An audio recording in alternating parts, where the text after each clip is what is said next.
I'm Gerry T, and I'm here to crack a pack. Come on, Expedition. No Expedition. All right, so we have Clutch Occurrence. Probably the second best blue common. Very underrated, I think. Colostria Night Watch, the linchpin basically of the black-white life gain archetype. This is your big finisher and your big payoff card.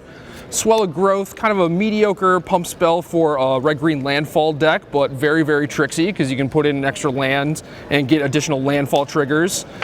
We have Mist Intruder, probably the best Stormcrow of all time.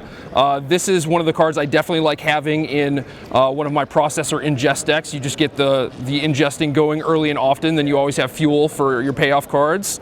Tandem Tactics, again, another combat trick that is very, very good in the white-black life gain deck. We have an Outnumber, which is very nice. Just 1 mana, instant speed removal. Basically what you want to be doing in this format is putting a bunch of creatures into play anyway, so Outnumber just kind of, you know, it's always good for like 3 or 4 damage, maybe more. Touch the Void. This is a little bit better than Outnumber just because it's always 3 damage. It also exiles the card for processors, which is really, really nice. Then we have Shadow Glider. This is kind of a middle of the road card, but very good in like a white-blue Flyers archetype, but doesn't really fit into many other decks just because it's not an ally.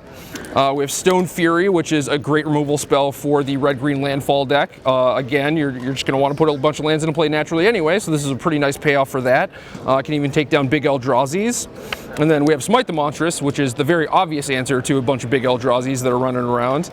We have Angel of Renewal, which is a pretty powerful uncommon that is just a 4/4 flyer for 6 that also gains you a few life, maybe turns on your Colostria Night Watch. Brood Monitor, 4 creatures in 1, overall 6 power, 6 toughness, very, very powerful card.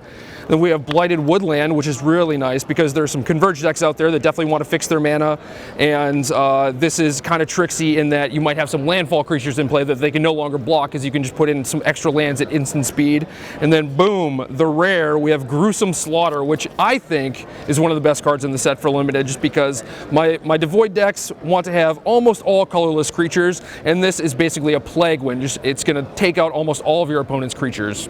So I like this one. And then a forest. Ooh, an emblem.